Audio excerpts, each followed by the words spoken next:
The currency tab on the store setup is going to be used for clients that are selling in alternate currencies other than US dollars. So the first thing that you'll do if you're going to use this feature is click the enable button. Obviously that's what turns it on. And the currency symbol is, let's say, something other than a dollar sign. So I'm using a Mac, and on my Mac I can hold down the Option, Shift, and then number 2, and I could type in the euro symbol. Now the next box here you can see is where you want it to appear, to the left of the amount or to the right. Okay, and exchange rate is another field. The exchange rate, for example, could be 1.65, and what would happen there is the US dollar would be marked up by 65% if we put that value in.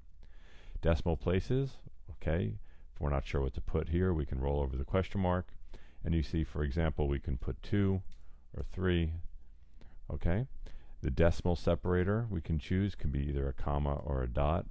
The thousand separator can be a space, a dot, or a comma. And the weight symbol could be in pounds or in kilos. When it's all said and done, you hit your save button and you're done.